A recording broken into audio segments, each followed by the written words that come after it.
But I do think one thing that really irks me on the left, and I don't really have a lot of faith in the right, so you tend to criticize the people that you line up more, that you care more about, and that would be the Democrats for me. People lost trust in them because the voters were saying there was a concern. There were people across the board saying they had a concern. And the Democrats said, no, over here, look over here. They told the voters what to care about, and they did not listen when the voters said they cared. So these stories come out aren't about beating a dead horse. It's saying if they could have a fair conversation that we heard you, we saw it as they saw it, they'd be gaining some of the voters back to say, okay, we're not going to keep your... The View, a show known for its political chit-chat and controversial opinions, descended into a full-fledged verbal battle over Joe Biden's mental health. But this time it wasn't just a debate. It was a full-scale collapse, and you could see the tension between the co-hosts growing as thick as smoke. No, I don't.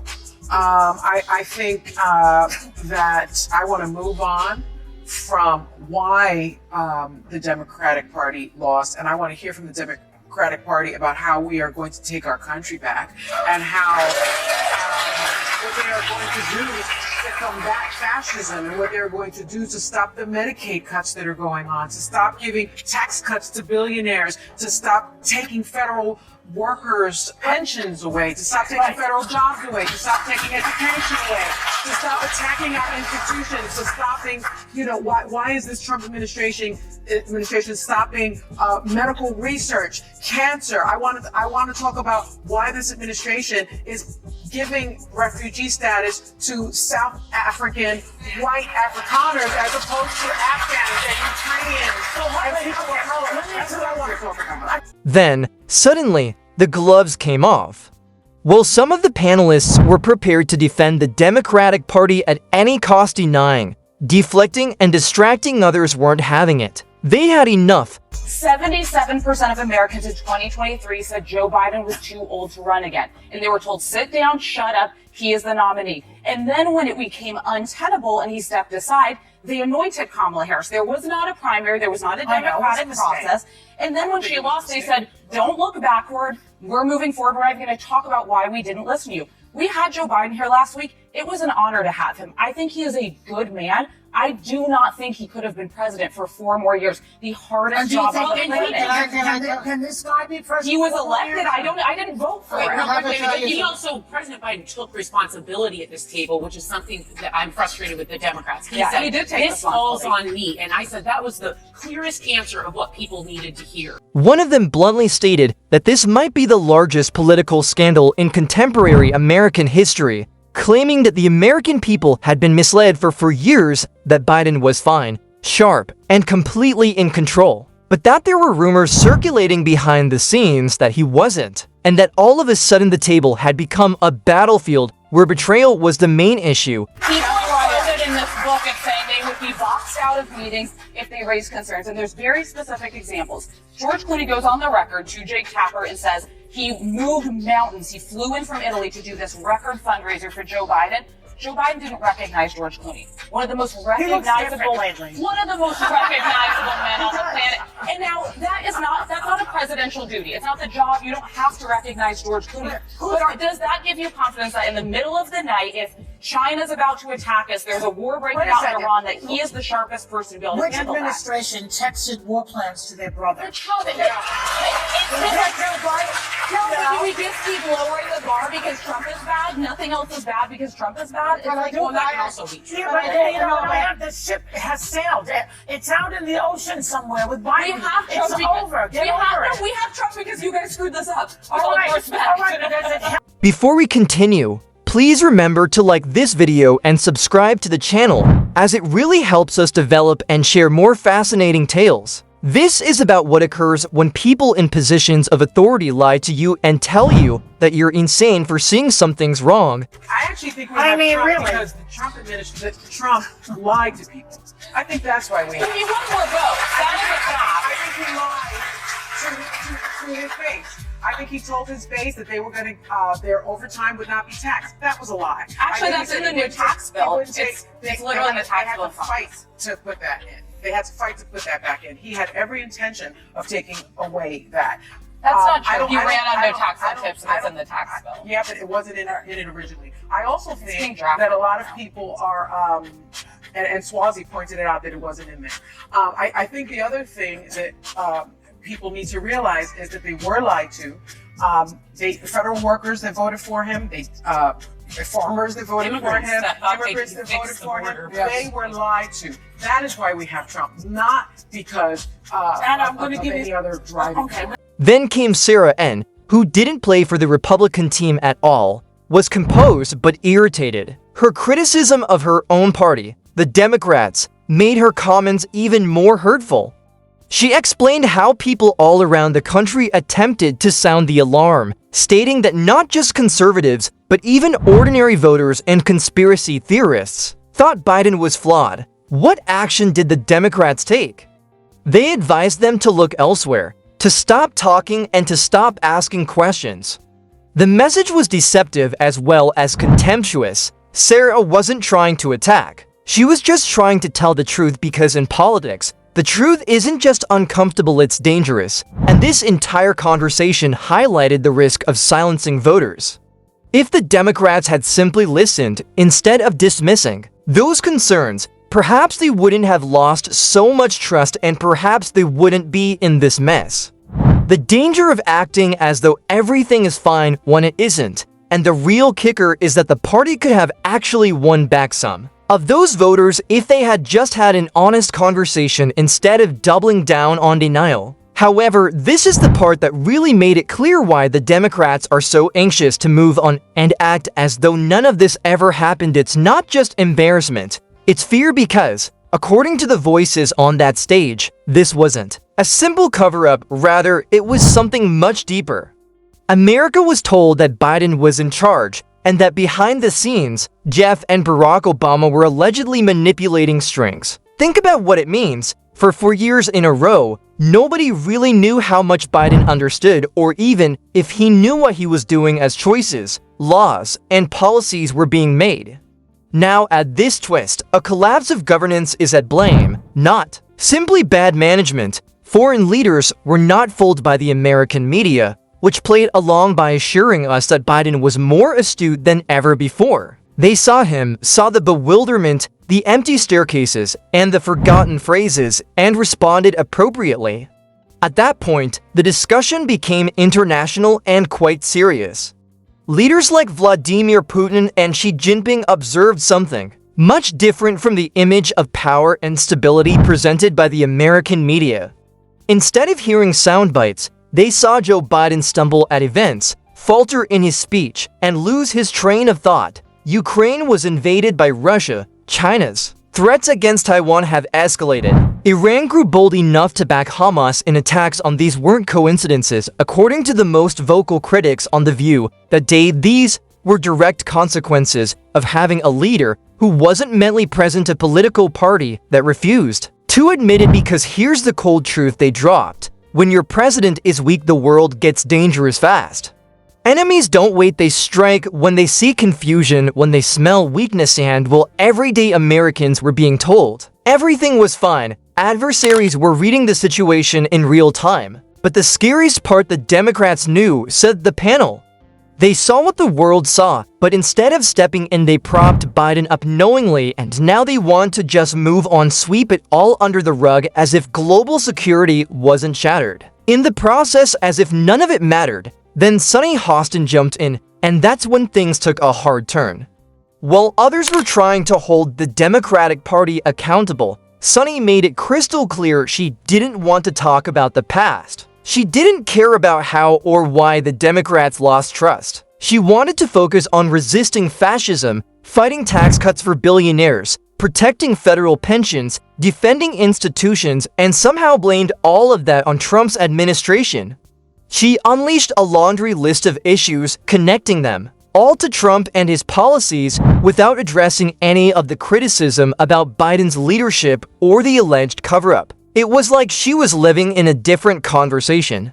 No matter what was brought up, she shifted the focus to Trump. Trump bad, Trump dangerous, Trump's fault. And while she rattled off one emotional point after another, there was something missing: accountability. She didn't mention the mental health concerns, the voter betrayal, or the global instability, just deflection after deflection. But here's what really fired people up. She even criticized refugee policies, accusing the administration of favoring white South African applicants over Afghans and Ukrainians. It felt like a scattershot attack on everything and everyone except her own party. That's when the atmosphere on set really started to boil.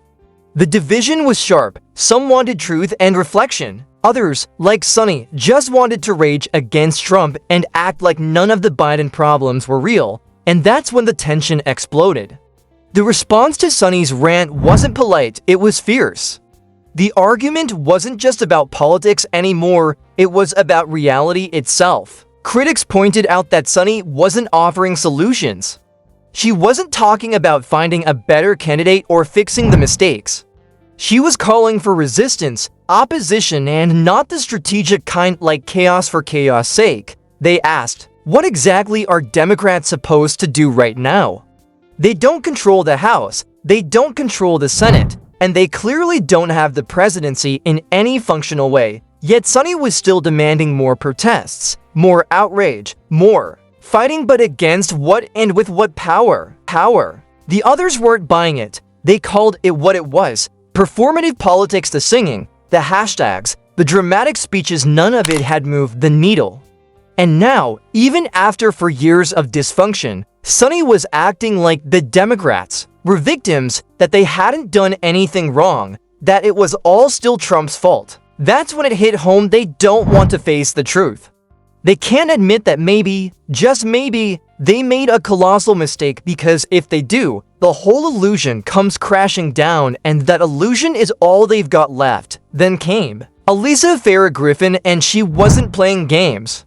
She looked Sunny straight in the eye and said what millions were thinking: this man is not mentally fit. No spin, no sugarcoating, just the brutal truth. She pointed to what happened just a year earlier, when 77% of Americans said Joe Biden was too old to run again.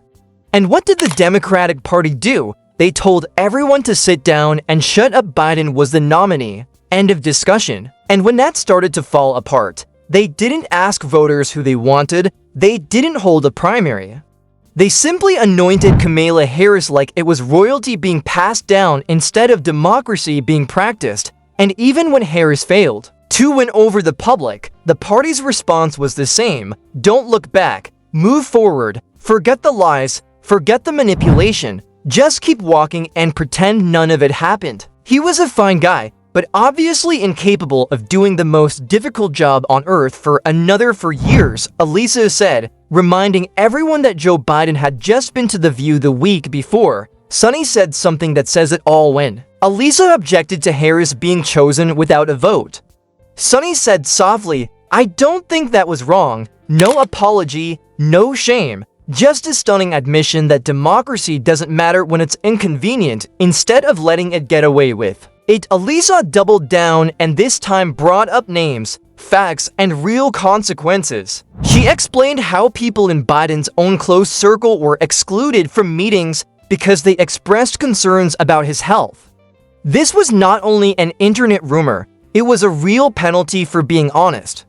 Then came the jaw-dropping surprise. Yes, George Clooney came from Italy to help Biden at a big fundraiser, but the President of the United States didn't know who he was, and Biden didn't acknowledge him, one of the world's most famous individuals. Naturally, celebrity knowledge is not a prerequisite for the position, but the issue was more significant. If he couldn't identify Clooney, how would he react if a conflict erupted in the middle of the night and a hasty military decision needed to be made? Do you trust that person? Trump is worse than Joy Behar, who attempted to toss a life preserver.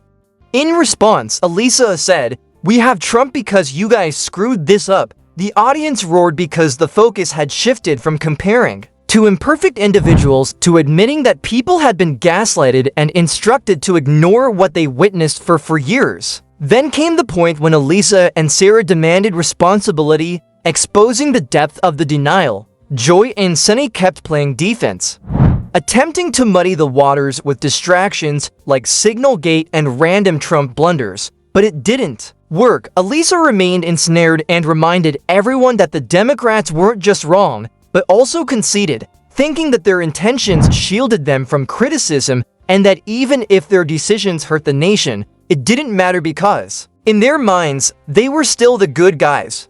However, the voters didn't see it that way. Instead, they saw empty shelves and rising gas prices, global instability, cultural chaos, and they made the connection.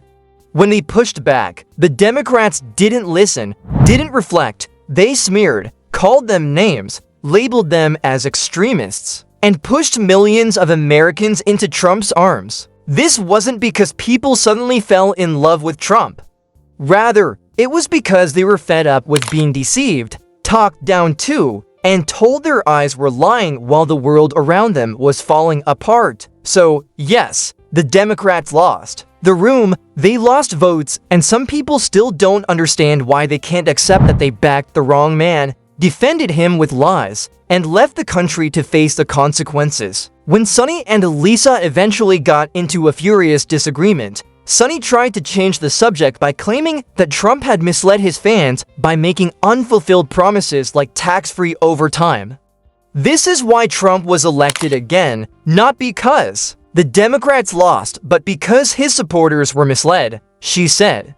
Elisa, however, would not have it and responded by pointing out that Trump had promised to eliminate tip taxes during his campaign and that, despite early confusion, the new tax package did contain them. Sonny's claim crumbled right there on set. Elisa continued to remind her and the audience that people weren't as innocent as the media made them seem. Even if she tried to steer out of the situation, she went on to describe how Trump supposedly misled immigrants, farmers, and government workers, but this failed again since Elisa and others were concentrating on the primary argument. The primary distinction is that Trump didn't hide his identity, regardless of whether he was favored or despised. Without any shocks or actions, he did exactly what he had promised.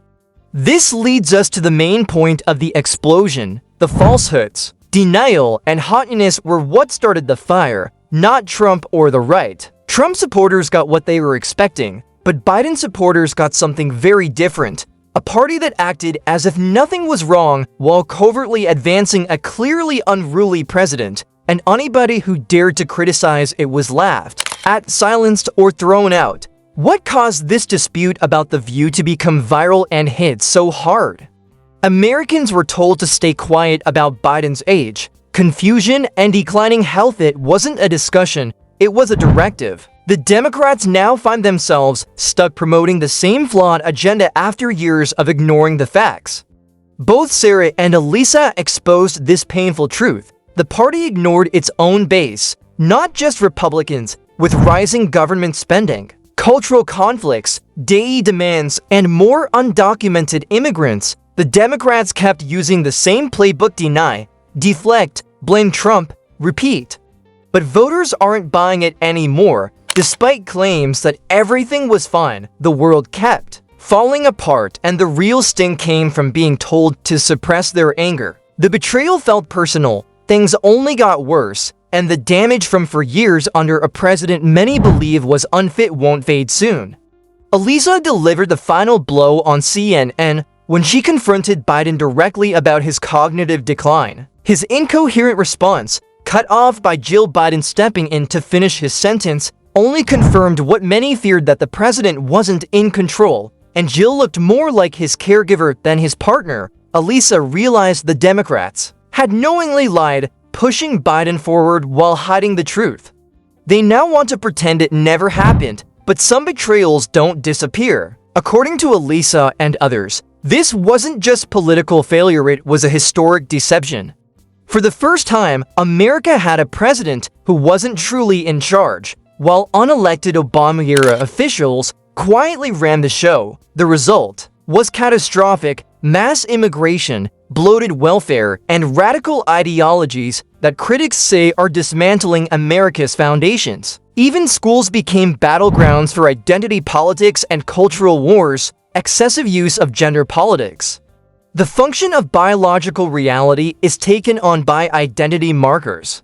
Women were taken out of their own spaces and taught that they were just a costume. Weakness was rebranded as virtue, humiliation as strength, isolation as justice.